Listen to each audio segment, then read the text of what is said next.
Noon. Story of the newborn baby almost left behind in the Mideast war zone, now tucked home safely in America. This is the CBS Evening News with Bob Schieffer reporting tonight from Washington. Good evening. Secretary of State Condoleezza Rice said today she will go to the Middle East this weekend, but the United States does not appear to be in any hurry to get a ceasefire as Israel beefs up its forces to strike an even heavier blow to the Hezbollah terrorists in Lebanon. Now, here's the story as we begin this broadcast. Israel is calling Army reserves to active duty, and it appears that a massive land invasion into southern Lebanon is imminent. The goal to root out the terrorist forces. More Hezbollah rockets fell on the Israeli city of Haifa, and 500,000 Lebanese have been forced from their homes by the war. Again tonight, we begin our coverage with our chief foreign correspondent, Lara Logan, who's reporting tonight from Haifa. Lara? Good evening, Bob. Well, a major call-up is underway here as Israel mobilizes its reserves from across the country. And the top commander of the Army's forces in the north is preparing the country for what is to come by saying, "This is not the time to count the dead. We are at war." With thousands of Israeli tanks and soldiers massing on their northern border, Israel's making no secret it's getting ready for a possible ground invasion of South Lebanon. Many in Israel still remember the long ordeal their troops faced the last time they invaded in 1982. And the costly 18-year occupation of Lebanese territory that became this country's Vietnam. So Israel's leaders were quick to offer assurances that this would be different. If we carry out an operation to uproot, let's say, full fortresses, by the way, incredible fortresses on the border by Hezbollah, with tons and tons of ammunition and explosives in the ground, that doesn't mean we conquer Lebanon. It's well known that Israeli soldiers are already carrying out operations on Lebanese soil. The army even released these pictures of its soldiers inside a Lebanese town and carrying out house-to-house searches. Today, Israel upped the ante by preparing the ground inside South Lebanon for an invading force. Leaflets dropped from the sky warned Lebanese civilians to withdraw behind the Litani River, some 13 miles inside Lebanese territory. An indication of the planned area of operations. They also sent more troops across the border on pinpoint raids and maintained the pressure with continued artillery attacks. But in spite of raining down more than 10,000 shells on South Lebanon and already destroying hundreds of targets from the air, Israel has not been able to stop Hezbollah striking at will across northern Israel, where once again on Friday, explosions rocked the country's third largest city. This rocket attack has brought the center of Haifa to a complete standstill. It's been a scene of chaos here as Israeli security officials and emergency teams try to deal with the aftermath. There's another attack coming in, everybody. Warnings of another strike sent people running for cover as Hezbollah more than doubled the number of rockets fired at northern Israel from the previous day. The image of Hezbollah as a skilled fighting force has grown every day as this crisis has deepened. They're still believed to have about 2/3 of their weapons stockpiles. Their leadership and their command control centers appear to be intact. And so far, they've shown no hesitation in standing up to the most powerful army in the Middle East. Bob? Thank you, Lara, and stand by there just a second. I want to bring in our White House correspondent, Jim Axelrod. Now, Jim, Secretary of State Rice confirmed today she is going to the Middle East, but am I wrong here in believing the significant thing is that she's not leaving until Sunday? No, Bob, you're dead on, actually. I mean, by the time Secretary Rice gets to the region, the crisis will be 12 days old. We've spoken with some diplomats who've been working with the Israelis, and they report the Israelis believe the delay that Secretary Rice has had in getting to the region amounts to this sort of unspoken but implied green light to keep hammering Lebanon. And if that's the case, then this amounts to at least 2 more days for the Israelis to keep hammering. Bob? And Laura, is there any word on these captured Israeli soldiers whose kidnapping set off all of this? Well, the Israelis believe they are both still alive, but there's no proof of that yet. And actually, Israel's defense minister announced today that they're holding the bodies of 13 Hezbollah fighters, which may be a sign of what they're hoping to use in the negotiations that are expected to follow the military campaign. All right. Well, thank you, Laura, and thank you, Jim.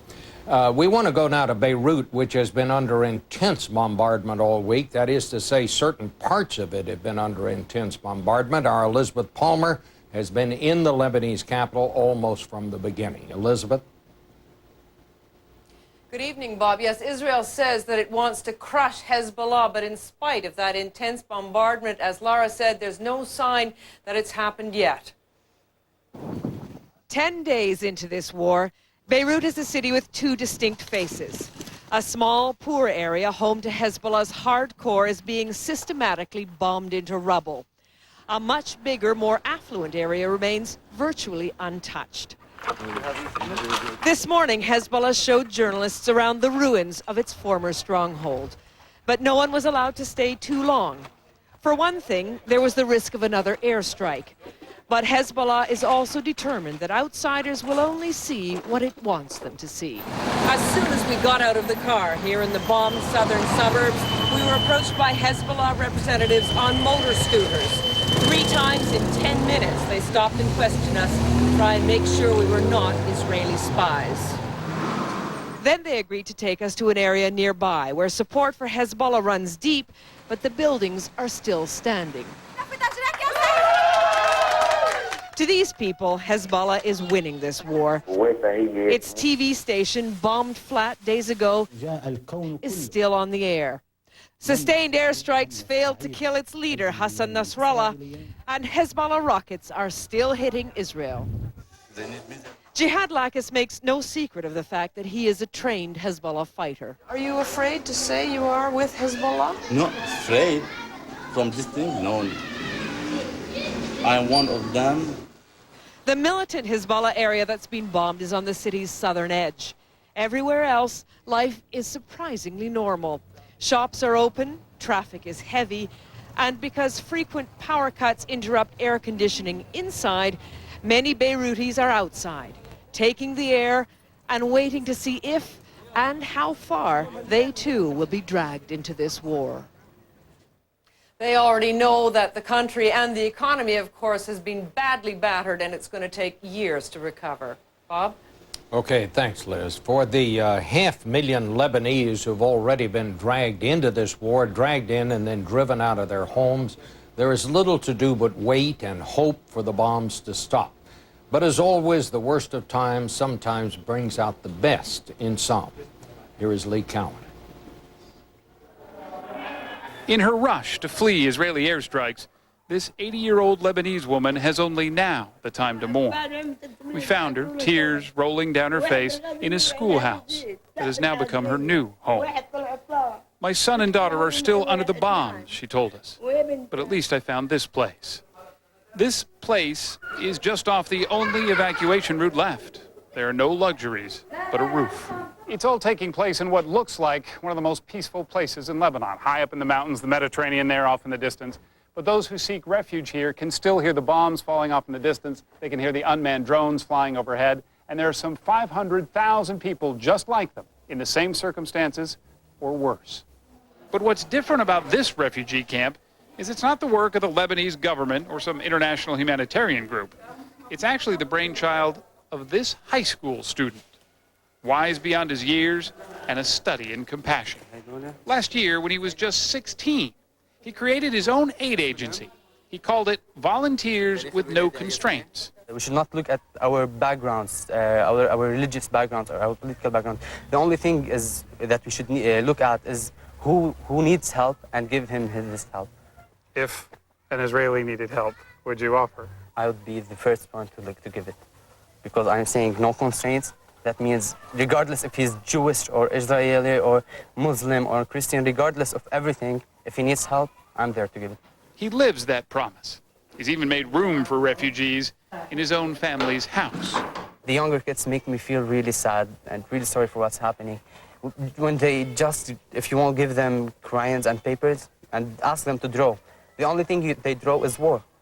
He shies away from credit, but what he has done in one small village seems to offer more hope for Lebanon at the moment than empty promises of a ceasefire. Lee Cowan, CBS News, Al Shuf, Lebanon. And still ahead on tonight's CBS Evening News, the Pentagon is strapped for cash. So why is it selling off at bargain prices military hardware that terrorists could use? A CBS News investigation next. My kids call me the finisher. Finish up in there. Okay. Finish your homework? Yes. Finish your vegetables. Something I thought I was finished with? Managing my acid reflux disease. I thought it was just bad heartburn, but my doctor said over time, stomach acid was damaging the lining of my esophagus. She prescribed Nexium, said I needed more than heartburn relief. My esophagus needed repair. One prescription Nexium pill a day not only relieves my heartburn, it healed erosions in my esophagus. So I don't just feel better, I am better. And with the Purple Plus program, I get advice on nutrition, exercise, even ways to save on Nexium. My doctor did say headache, diarrhea, and abdominal pain could be side effects of Nexium, and other serious stomach conditions may still exist. Talk to your doctor about the healing purple pill. I tell him you shouldn't do anything halfway. Let's finish up. If you're without prescription coverage and can't afford your medication, AstraZeneca may be able to help. If you use those over-the-counter drops several times a day, you may have chronic dry eye due to decreased tear production without knowing it, like me. And my doctor prescribed Restasis. With continued use, Restasis helps increase your natural ability to produce tears, which may be reduced by inflammation due to chronic dry eye. It should not be used by patients with active eye infections and has not been studied in patients with a history of herpes viral infections of the eye. The most common side effect is a burning sensation. More of my own tears. Thanks, Restasis. It was love at first sight. The way he looked at me, I knew he was the one. Frankie gives me that same look every single morning. I love how important he makes me feel. A love like this deserves Iams Nutrition. Iams Original with Chicken is complete with more real chicken, eggs, and fish oil than the leading competitor for the healthiest he can be for life. I just couldn't wake up without my furry alarm clock. Life's better on Iams. Pop quiz. What midsize sedan has more space and power than Camry, has 6 standard airbags, gets up to 34 miles per gallon, and starts under $16,000? Is it A, the all-new Kia Optima, B, the brand-new Kia Optima, C, the shiny new Kia Optima, or D, all of the above? Correct! You picked the Kia Optima, and with the 10-year, 100,000-mile warranty, there really is no other choice. Hurry in and get $1,000 cash back on the all-new Kia Optima. The best value on the road. The U.S. Army says in a new report that it is clamping down on all spending that is not vital to the wars in Iraq and Afghanistan because of the huge cost of replacing or repairing worn-out equipment. Yet a CBS News investigation has found the Pentagon is selling off military hardware at bargain prices, including some that could be used by terrorists. Here is our chief investigative correspondent, Armin Katan. Tucked away on an Army base in Maryland, this warehouse, one of 50 around the country, contains a virtual supermarket of surplus U.S. military goods. Some items are like what you could buy at a local mall. Others are far more sensitive to national security and, in theory, not available to the general public. Bill Angrick is CEO of the company that operates these places for the Department of Defense. The property that we receive is first inspected and verified by the DOD and determine that it is appropriate for sale to the public. That's the way it's supposed to work. But just last month, undercover investigators from the Government Accountability Office, using fake IDs, walked right into 2 East Coast warehouses and spent more than $1 million to buy sensitive military equipment that was supposed to be destroyed. Their list of purchases obtained by CBS News includes launcher mounts for shoulder-fired missiles, which are used to destroy tanks, and digital signal converters used by the Navy's early warning aircraft. Republican Congressman Christopher Shays requested the GAO investigation. We are selling property that shouldn't be sold, and we're selling it to people we don't even know who they are. Potential security risks. Potential terrorists. What the GAO terms a significant security risk extends to the website run by the same firm that operates the warehouses. It's kind of an eBay for excess military property. Last year, more than 19 million items sold, from camouflage parkas to digital circuits for fighter jets, many of them for pennies on the dollar. For example, ceramic body armor, $129 a piece. The Pentagon price, about $1,500. It takes my breath away, but they could buy over the internet, and did, a global positioning tool that cost the government $340,000, and they bought it for $65. Today, a Defense Department spokesman said the Pentagon is concerned about problems identified in the GAO report and has implemented procedures to correct them.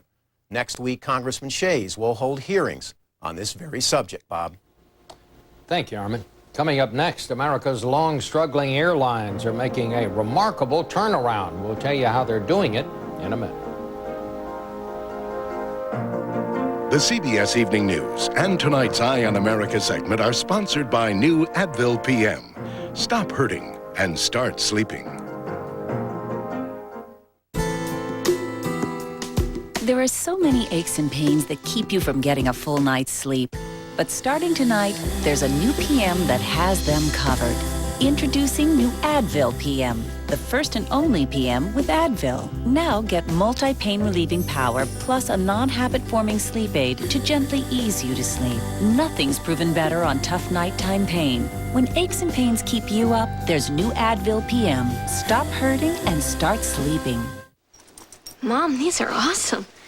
You used to fit into these?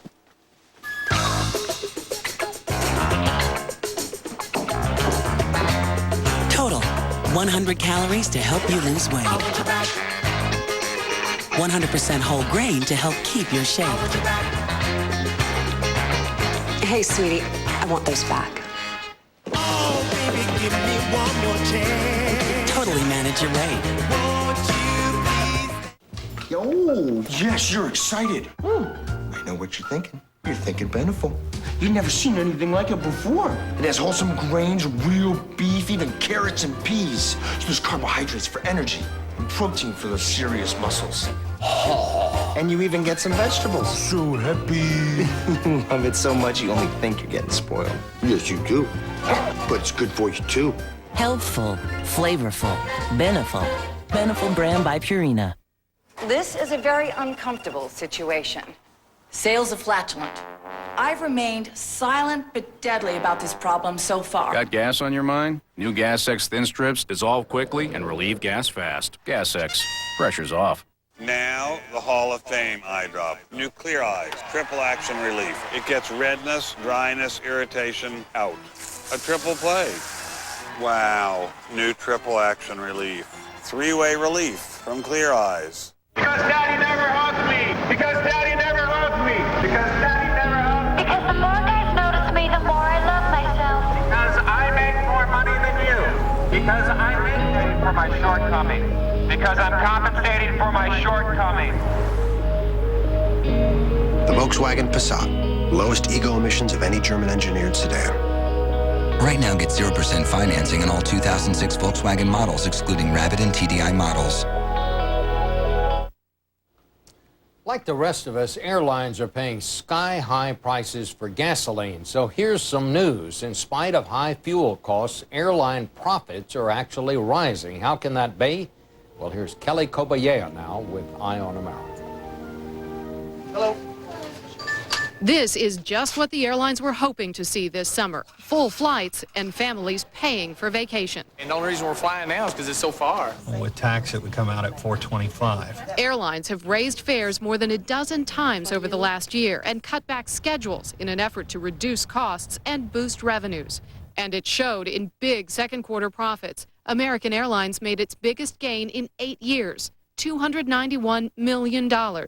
Southwest Airlines more than doubled profits over last year, and Continental Airlines almost doubled its quarterly take. A good summer for the airline industry before the September 11th terrorist attacks would mean planes about 3/4 full. This summer, you struggle to find an empty seat. Flights are running at 90% of capacity. We're trying to give them less money and they want more. And they know how to play the game, and they did it very well this summer. Do you think the airline industry has recovered? No. No, not at all. But even Southwest Airlines CEO Gary Kelly can't help but worry. Their fuel bill this year is expected to be twice their profit for all of last year. If energy prices continue to increase, we will have to either pass those cost increases along or go out of business. For now, people are still willing to pay. I really don't know how much would be too much. It just depends on how bad I want to go. For the first time in years, analysts are predicting the industry will turn around their billion-dollar losses into a profit by the end of 2007. That is, if the economy and air passengers stay the course. For Eye on America, Kelly Kobiella, CBS News, Dallas. And coming up next on the CBS Evening News, an American born in a war zone making a desperate escape. This one has a happy ending that you'll want to see. I feel these tingling sensations deep inside my legs. It's a tightening feeling that keeps me from getting to sleep. For me, it's creepy crawling. I feel like I have to get up and move just to get some relief. My doctor said it's restless leg syndrome, or RLS. He prescribed Requip, the only RLS medication approved by the FDA. He said Requip would help relieve my RLS symptoms, even the uncontrollable leg movements that disturb my sleep. Requip helped me make peace with my legs. Requip may cause you to fall asleep or feel very sleepy during normal activities such as driving, or to faint or feel dizzy when you stand up. Tell your doctor if you experience these problems, or if you drink alcohol or are taking medicines that make you drowsy. Side effects include nausea, drowsiness, vomiting, and dizziness. Most patients were not bothered enough to stop taking Requip. Ask your doctor if Requip can help put your RLS to rest. When the Middle East erupted, CBS News was there. As we were walking out of the shelter just now, we heard a rocket explode. When attack followed attack, incoming Hezbollah rockets just landed moments ago. the CBS News team took you into the hot zone. When you need to know, you need the CBS Evening News with Bob Schieffer. Catch that! No sweat! When you sweat, mosquitoes just can't resist you. But Off Active is sweat resistant. It gives you proven off protection when you sweat. Protection against mosquitoes that may carry the West Nile virus. Sweat resistant Off Active keeps bugs off even when you sweat. S.E. Johnson, a family company.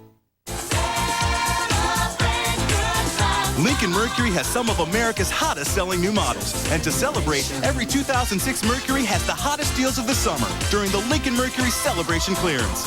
Like the award-winning Mercury Milan. Now lease Milan with 0 first month's payment, 0 down, and 0 cash due at $257 a month. And just announced, extended powertrain coverage for 5 years or 60,000 miles on all 2006 Mercury vehicles. The latest look in fiber is showing up everywhere. All-natural Benefiber, the first fiber supplement that's tasteless and dissolves completely, so you can put it in whatever foods you fancy, even water. Benefiber, the latest look in fiber. Hey, McMillan, you gelling? I'm gelling and Zinfandel, and so's my new bride, Ellen McMillan. I'm so happy my eyes are welling. Dr. Scholl's massaging gel insoles are so soft, they make your feet feel outrageously comfortable. I'm gelling. You're so not gelling. Dr. Scholl's. He's a master thief. I am the best. Who stole millions from homes like this, with the owners inside. How?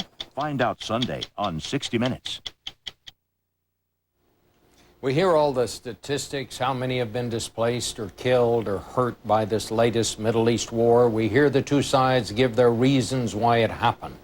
But over and over this week, it was the pictures that brought home to us the real horror and the human cost. Israel has no other alternative but to defend itself. Every target is legitimate in Lebanon right now. If the targets were military, it would have been a different story. This is an imposed war against us. We're under occupation, we're under threat. Hezbollah captured 2 Israeli soldiers. That's why we have violence. Their purpose is to kill us, and the only way that we could provide it is to kill them.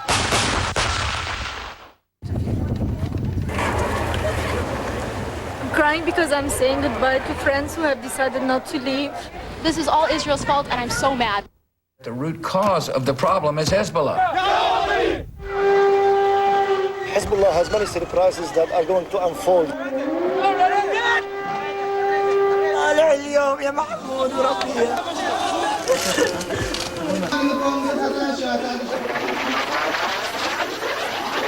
The country is being destroyed, people are being killed, and the whole world is watching. But of all the pictures this week, the one that I will always remember is the image of that tiny child who was almost left behind in Beirut. Well, tonight, Trish Regan has the story behind that picture. Can you hold that thing for a second? Ali Darwash is trying to finish building a crib for his third child. I love kids, you know. They bring life to the house. Ali immigrated to the Boston area almost 30 years ago and built a life for his family. In June, the family went to visit relatives in Lebanon. Nada was pregnant. She gave birth prematurely to a baby girl on July 7th. Just five days before the war started. Ali was called back to work in the U.S. He arrived home just as the first attacks were launched. His wife called with the news. Bombs were dropping next door. The house was hit with 2 bombs. 5 people died. I said to myself, in some time during these past days, I said, I don't think they're going to come back home. They won't survive. You thought you would never see them again? No. His family made it to Beirut, where CBS News' Elizabeth Palmer first met them trying to board the ship to Cyprus. But there was a catch. Tiny Rawan, just days old, had no passport. Can you imagine a baby, 10 days old? They said they would tell my wife that she cannot leave the country because the baby does not have a passport. But embassy officials scrambled to make one. And the infant in a blue carrier was the last piece of cargo carried on board. So now Ali, armed with snacks and a cooler full of Red Bull, is driving with his brother-in-law through the night all the way to Baltimore to meet his new daughter's flight. Right now, I'm nervous. I want to see my girl, you know, the baby girl. I miss her so much. At 3 this morning, they arrive at the airport. I never believe in war, you know. This will be the last one. And then we'll see peace. We made it. This afternoon, they were welcomed by relieved relatives. Little Rawan still sound asleep, a baby at peace, back at last from a country at war. Trish Regan, CBS News, Mansfield, Massachusetts. That's the news. With thanks to the Jones Day Law Firm for our window on the Capitol, this is Bob Schieffer in Washington. See you Sunday on Face the Nation. For news 24 hours a day, click on cbsnews.com. Brought to you in part by Walmart. Walmart and Sam's Club pharmacies accept all Medicare prescription drug plans. And at the Walmart price, you get a great value for your prescription dollars.